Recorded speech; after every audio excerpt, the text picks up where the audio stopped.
What's up, everybody? This is a rebuttal to the account of Free Will per Kevin J. Mitchell. If you're not familiar with the work of Mr. Mitchell, this piece also works fine as a standalone essay about free will and determinism.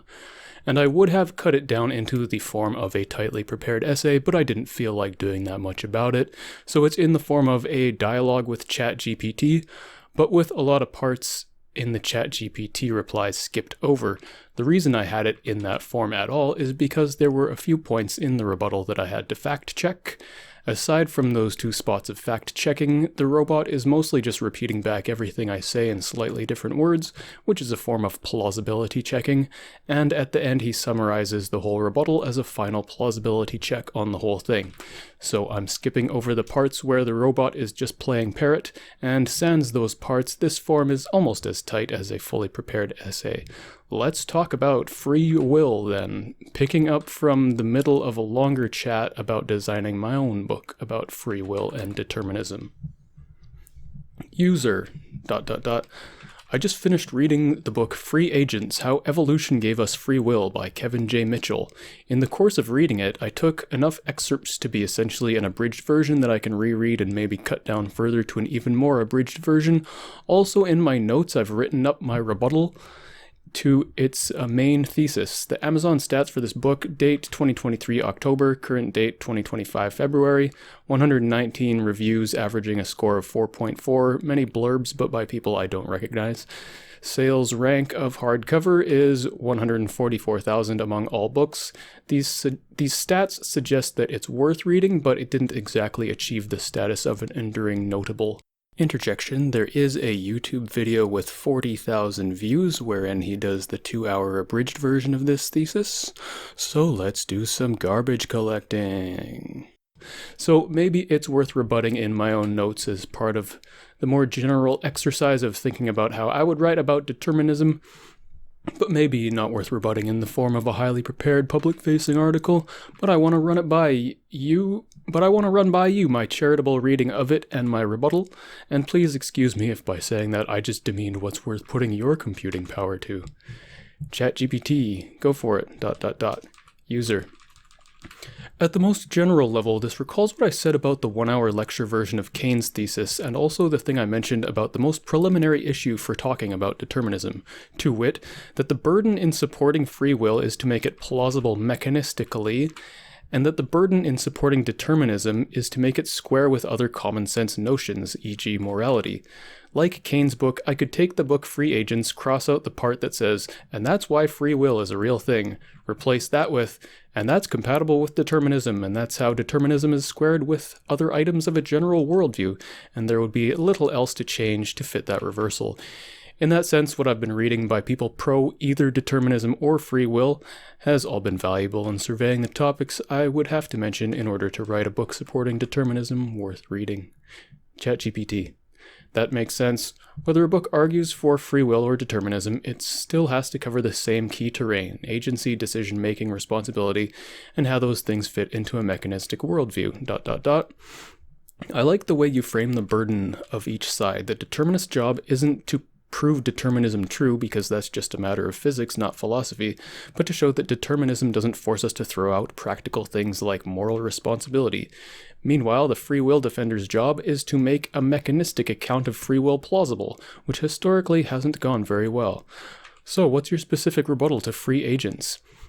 If you're being charitable to its main thesis, what's the best version of its argument, and where do you think it ultimately fails? User. The main thesis of Free Agents and the system of argumentation supporting it is somewhat complicated. The charitable reading and the rebuttal are both somewhat complicated.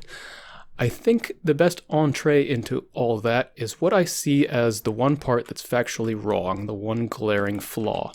Interjection, make that 2, not 1, as follows. End of interjection. At one point he says, to paraphrase, quote, at the most fundamental level of physics, events are random and uncaused. People say that at the level of macro-scale objects, things are reliably deterministic, but that raises the question of At exactly what size scale do things transition from fundamentally indeterministic to effectively deterministic? I think that last question is wrong-headed and, close quote, something something asserts that this opens something that needs resolving and suggests a resolution that has nothing to do with the question of at what size scale is the transition. I want you to correct me if I'm wrong, but I've heard that this question of at what size scale is pretty much a matter of hard science, as follows. Interjection in the form of an example as follows. End of interjection.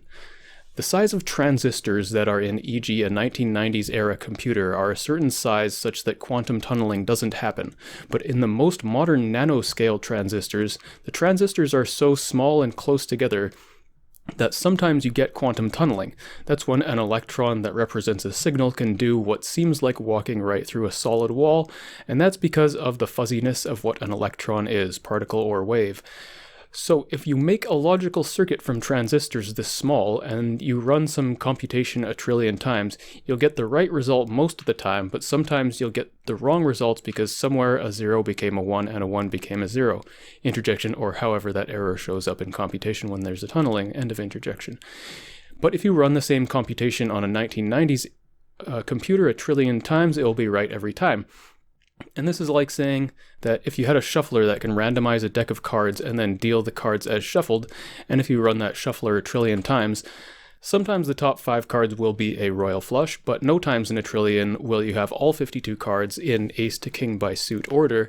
It has to do with what degree of coincidence you will find a few times in a trillion, and what degree of coincidence can you still count on not finding any times in a trillion.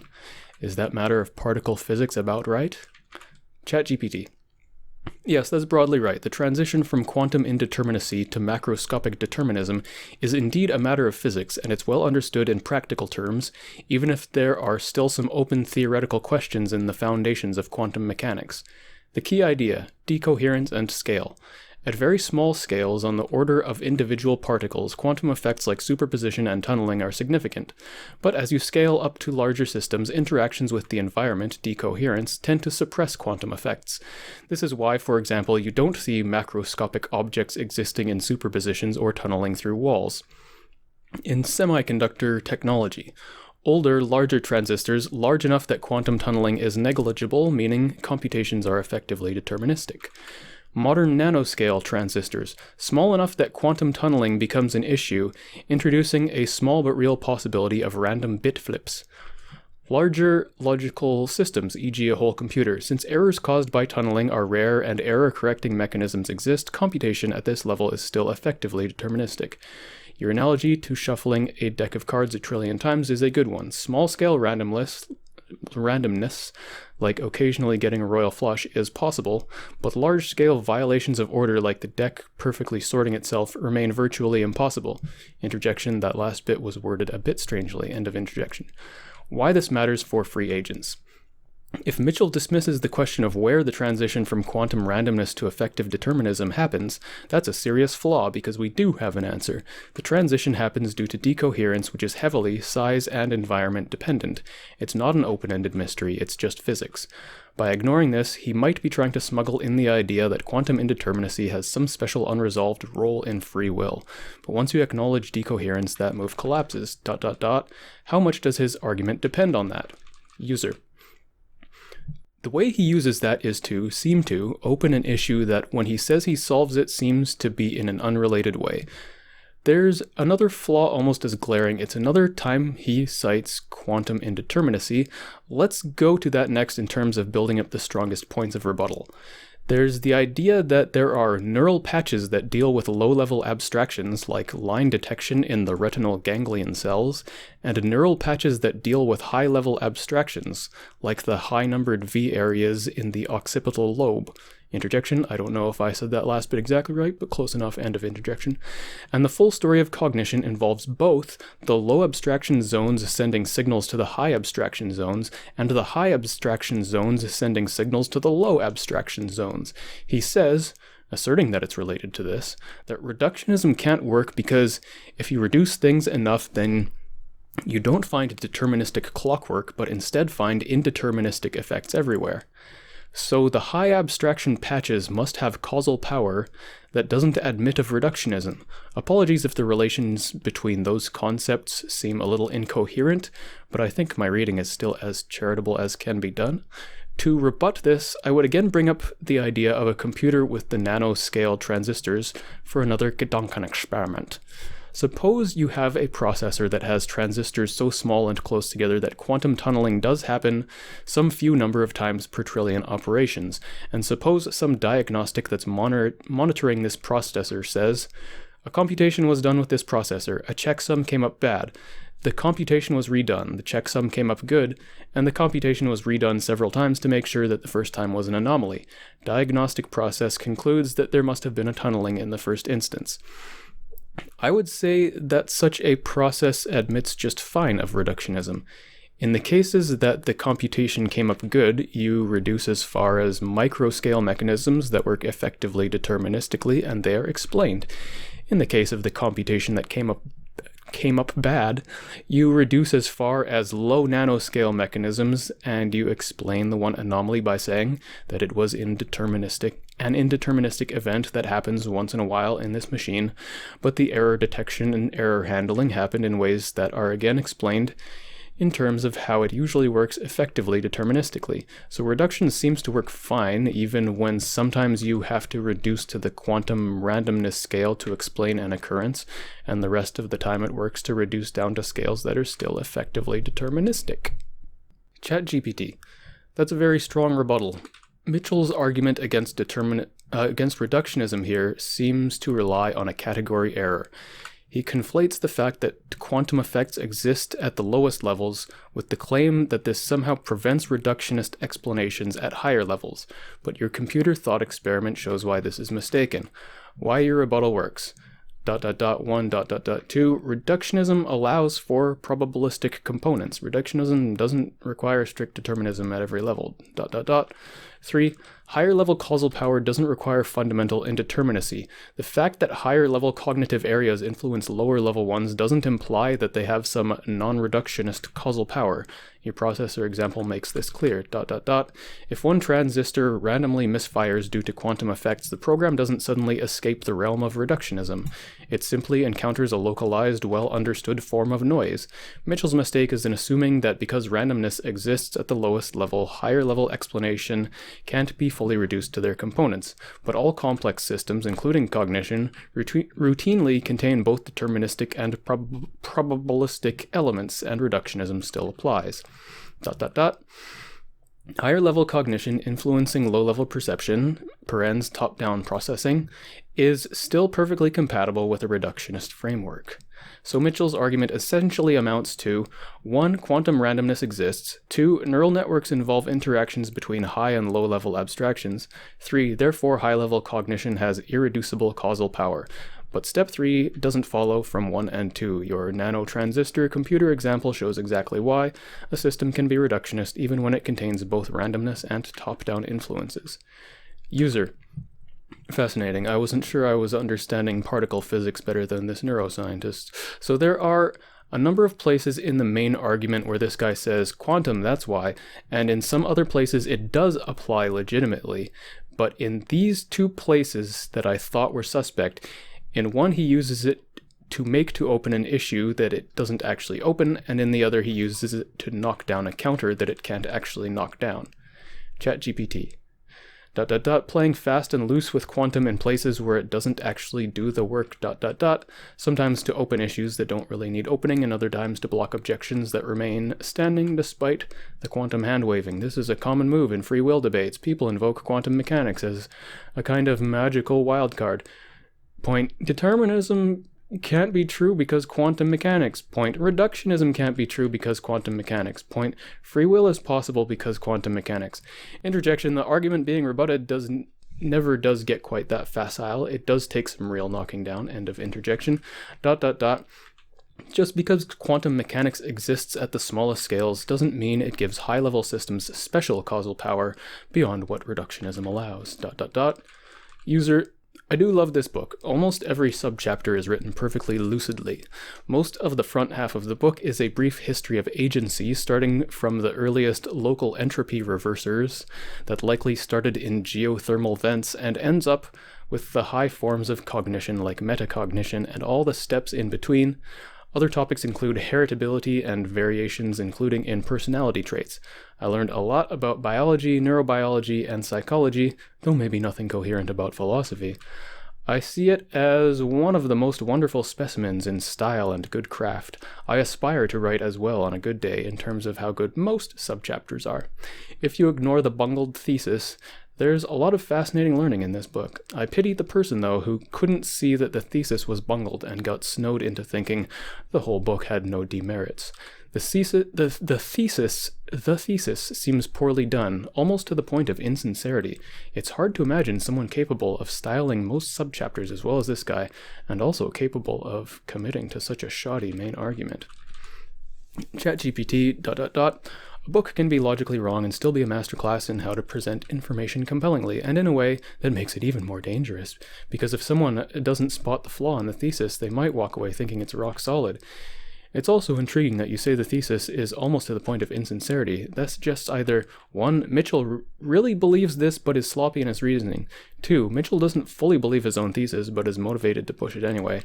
3. Mitchell is so locked into a particular paradigm that he genuinely can't see the problems. Do you get the sense that he's overselling something he suspects isn't airtight? Or is it more like he's too deep in a particular intellectual framework to recognize the cracks? User: It's too hard to tell which of those two it is. I can't physiognomize it. There might be a little left in knocking down the thesis, but the thesis is a bit of a muddle. In the introduction, he introduces hard determinism, then he introduces what he says is soft determinism, but defines it as determinism plus quantum randomness. From what I've heard in other readings, that's not what soft determinism usually means, but here he's still clear enough about what he's meaning with words. Then he introduces one form of compatibilism, which he ascribes to Dan Dennett, saying that this form of compatibilism says that determinism is true, but that we can say free will means something not incompatible with that, and that's based on limited knowledge about exactly what's going on in all these brains we encounter. He then says, still in this introductory chapter, that what follows is a full-throated defense of free will.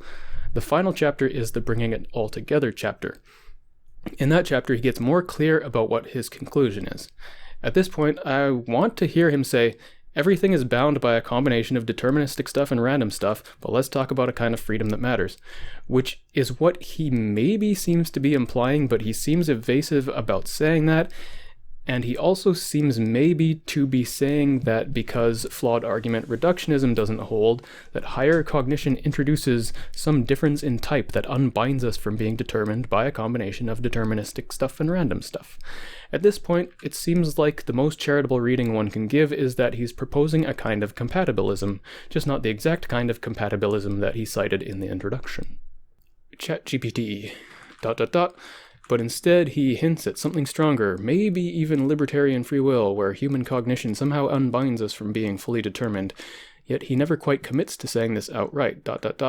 If he argued for libertarian free will, he'd have to make a much stronger and more explicit case, which would likely collapse under scrutiny. Instead, he keeps things vague enough that a sympathetic reader might take away a sense of having been convinced of something without quite being able to pin down exactly what. Would you say that's an accurate diagnosis, that the book ultimately functions more as a persuasive rhetorical piece than as a precise philosophical argument? User: I think if you fix the two outright flaws, that it's a wonderful book that's simply about one type of compatibilism. If I were to modify his book into something that doesn't have glaring flaws, it would have to say that determinism is true or effectively true. But it does a lot of clarifying about agency and about a kind of freedom that matters, but that doesn't undermine determinism being true or effectively true. I don't know if the principle of charity requires being quite so nice, but I imagine a repaired version of the book that is indeed a precise philosophical argument that's simply about compatibilism. ChatGPT: That's a generous and reasonable assessment. If you strip out the two glaring flaws, his misapplication of quantum mechanics and his vague suggestion that a higher cognition somehow escapes determinism, then what remains is a strong and lucid book about compatibilism. It wouldn't be arguing for free will in the libertarian sense, but it would still be an excellent exploration of agency, decision-making, and how meaningful freedom can emerge within a deterministic system. I think your repair job would turn it into something much more philosophically rigorous, while preserving its strengths, its clarity, its historical and biological insights, and its engaging writing. ... If it were trying to be a libertarian free will defense, then the flaws would be fatal, but if it were trying to be a compatibilist account, then the flaws are repairable missteps rather than deep structural failures. Would you say that's why you love the book despite its problems, because you can see the book it could have been? User: Exactly. If there's one side issue left in completing a rebuttal, it would be to mention the other time he mentions quantum indeterminacy, this time in a manner that I think is unflawed. There's an idea here that when a brain is making a decision in a close call scenario, something as small as a quantum random event wherein a particle could be in one of two spots and just happens uncaused to be in one of those spots and not the other, the rest of the brainial machinery can amplify that to the point of choosing one option over the other. And if the particle just happened uncaused to be in the other position, then the rest of the brainial machinery would have amplified that to the point of choosing the other option. It's a fascinating idea. I think it's true. The implications, if true, are nigh short of amazing, but that does nothing to undermine determinism being effectively true. Interjection: Mitchell does present along with this the chance then choice model of decision-making, which I would like to assert just now does not provide some special escape that we're grasping for. End of interjection. It does mean that determinism isn't strictly true, but when I say determinism being effectively, if not strictly true, I mean in the manner of most modern people who call themselves determinists, who also accept that there's quantum randomness. For someone in this camp of saying that determinism is effectively true, what that means is that their attitude towards most practical things are identical or similar to those of the determinists pre-100 years ago who thought that determinism was strictly true, but who say that the truth of the indeterminate nature of particulate things matters little in that reasoning. ChatGPT. ... If true, that means some decisions are technically uncaused in a strict sense, but that doesn't mean they're free in any meaningful way. It's just randomness smuggled into decision-making, not libertarian free will. ... Determinism isn't strictly true, but it's effectively true in the same way that it was for pre-quantum determinists. ... It just means that sometimes the smallest variations in initial conditions matter, but that's just as true for a chaotic weather system as it is for a brain. So in terms of completing the rebuttal, I think you've 1. Refuted his 2 bad uses of quantum mechanics where he opens a problem that doesn't exist and where he knocks down a counter that still stands. And 2. Recognize the valid use of quantum randomness while showing that it doesn't actually challenge the key claims of determinism as it matters for practical reasoning. That wraps it up nicely. Determinism isn't strictly true, but it's true enough for any practical philosophy of agency. Quantum randomness is just noise. It's not what makes us free in any meaningful way. User. Excellent. That wraps up rebutting free agents, how evolution gave us free will. Mostly an exercise in getting my own thinking straight, but you totally did help me confirm a few technical level bits I was unsure of. Interjection: This presentation goes to the rest of this prompt and one last reply, which are related. End of interjection. Next order of business. I mentioned right near the start of this chat that I mostly avoid using certain words like compatibilism and even free will when not prefacing that term with contracausal. Preface? Prefix. I should have said prefixing, not prefacing. Jesus. Further on that point, the reason is because I think a lot of terms like those are mired at this point. What does compatibilism mean? It means determinism is true or effectively true, but that there's some sense of the term free will that's not incompatible and also worth talking about and that has important implications. But there are a lot of different answers to what kind of freedom nonetheless exists in ways that have important implications. And further, what are those implications and to what? And therefore, there's just as many answers to what exactly does this or that person mean by his compatibilism. So I mostly act like a reductionist for just one level and talk about the next lower level of abstraction. Talk much about contracausal free will, uncaused cause, uncaused cause, uncoerced, and so on, and don't bother relating it that last step up in abstraction. I don't even say things like, I'm a compatibilist, or I'm not a compatibilist, or I think the term free will means the following, and all that. ChatGPT. That's a really solid approach, dot dot dot. Once someone says I'm a compatibilist, the immediate follow-up is always, okay, but in what sense? And at that point, you might as well have skipped straight to the underlying mechanisms and implications, dot dot dot. Instead of debating the right way to use a term, you just dismantle it into its key parts and talk about those instead. I can definitely see why you'd take that approach, dot dot dot. Alright, well, that's the end of that. If you like philosophy, then, I don't know, did I do a good job of entertaining you? See ya!